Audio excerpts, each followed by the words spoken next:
The biggest, but not necessarily the most shocking news of the boxing week has been the official announcement, finally, that Ricky Hatton will fight again. It's divided a lot of people, confused others, and made a fool of one or two people.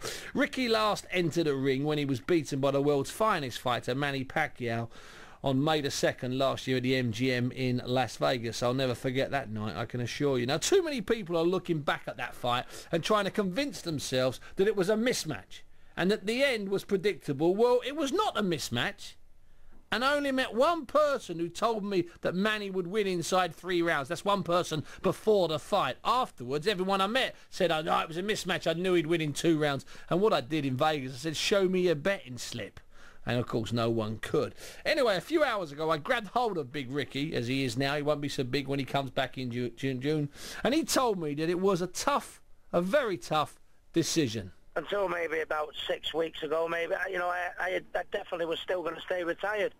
But I've watched the fight on a couple of occasions, and I've put it to the back of my mind. I've had a nice Christmas and New Year. I've had a couple of holidays, really unwind. Because if you remember, after I got knocked out by Floyd Mayweather, I jumped straight back into action immediately, yeah. and it wasn't really my best performance. So I think I've done the right thing this time. I've had a good rest, recharged the batteries.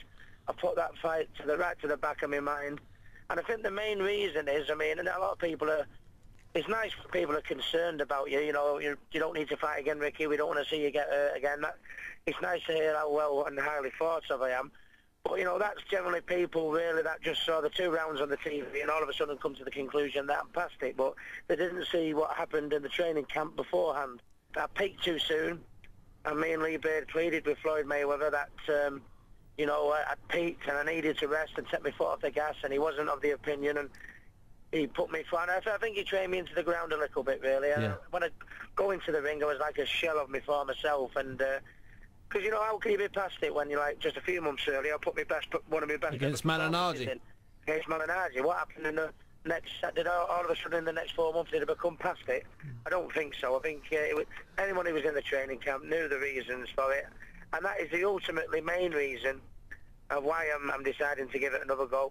So, Rick, you're going to have to get back into the gym. You're looking at 12, 13, 14 weeks of training when you come back from Australia. Now, are you going to have sort of weekly meetings with your dad, with Lee Beard, to discuss how things are going? Because, you're an honest kid, and if you feel it's missing yourself, you're not going to be happy, are you? No, not really. I've been in the gym. In fact, I've been in the gym 3 times this week. And... what it basically is, I'll go to Australia next week, and I have 3 weeks there, and then I come back, and then I'm going to go straight into training then. Even if that date isn't finalised yet, I'm going to go straight into training, on my diet and everything like that, and just even if it takes just maybe the first 4 to 5 weeks, just shed a little bit of weight before the date comes through, and I can do my usual 12 weeks.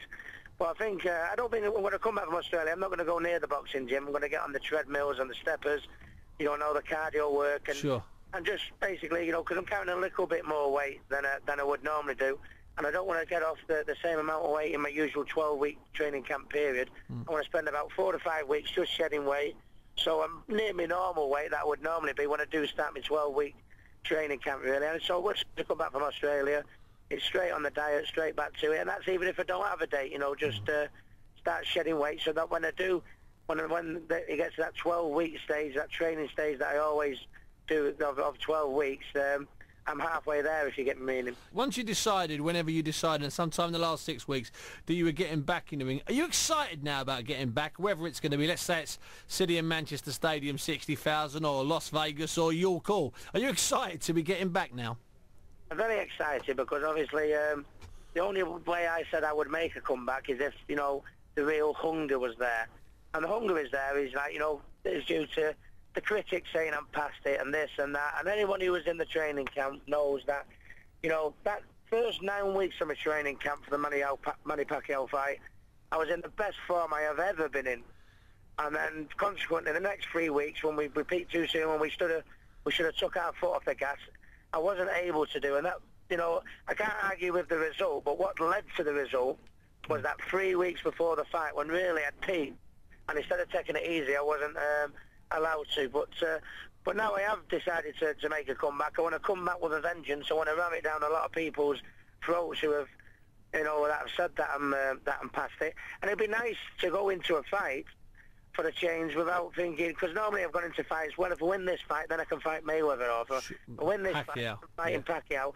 You know, I'm not looking, you know, I've not got nothing to look beyond, you know what I mean? I've just got this one fight to concentrate, you know, and instead of every fight I've been going, well, Ricky, if you win this, you could fight him, or if you win this, you could fight him. It's just a one fight I have to concentrate on this one, so it's quite an unusual but nice feeling. So in some ways you'd be more relaxed for this one than you've been for a lot of years. Yeah, because you can imagine, you know, I mean, the likes of Mayweather and Pacquiao, you can imagine they're massive paydays, really. So the last thing you want to do is slip up in your fight before, sure, which obviously adds pressure. Of course it does. So you know, your fight before, you know, you're fighting under pressure in many ways, because you've got one eye on the next fight, which is financially and you know, just so much to you. And I've got nothing to prove to myself, like people says, but I can't have my last fight, you know, being flat on my back and wondering what if, when there's so many doubts of how the training camp went for the last fight. It went from being the best training camp and the best I've ever been. So, as you know, when you get overtrained and you overcook it, you know, doesn't matter how good a fighter is, you know, you can get beat. I think that night, because I was overtrained and we overcooked it, I think it would be a fighter even lesser than Manny Pacquiao could have probably beat me that night, I'm sorry to say. Rick, let me ask you this. Are you coming back for you, or are you coming back because of something inside you? I mean, you know, are you coming back because you think you can still do it, or is it you've just got to get it out of the way? What is it, Rick? If you had to put it in a sentence, what is it? No, it's because I've still got it inside me, and a lot of people are saying, well, you know, the team shouldn't be advising him, you know, or what to do. It's got absolutely nothing whatsoever to do with the team. Yeah. I mean, I'm very proud of the job that the team does for me, but I'm the boss.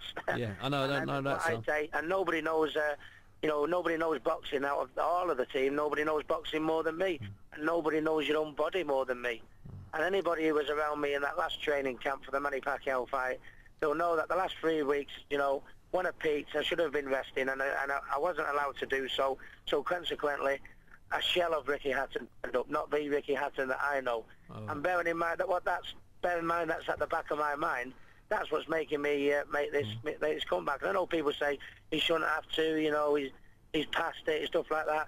These are people that are sat in their armchairs, are just going off the 2 rounds they saw on the TV. Yeah. They didn't see what went on behind the scenes, but I did and my team did, and that's why I've come to making a comeback, Steve. Yeah, well, listen, Ricky, you know, you and I talked about this. Listen, enjoy your holiday in Australia, and I'm going to probably pop up to the Bridgewater Hall on the 25th of Feb when you do your last gig, because that'll be a bit of a celebration. Yeah, look forward to it, mate. All right, kid. Listen, Rick, well done, my friend, and we'll speak to you soon. Thanks again. Cheers, mate. Bye-bye. Ricky Hatton talking to me earlier, and tomorrow night Hatton will have his promotional hat on when he puts on the rematch between David Dolan and Rob Norton. The last time they met, it was an ugly fight, but there were 5 knockdowns. It was absolute chaos. Anyway, and they hate each other. They were glaring at each other when Norton's hand was raised. That takes place tomorrow night sometime on Sky. It's Hatton Promotions. They're doing plenty of business. Now,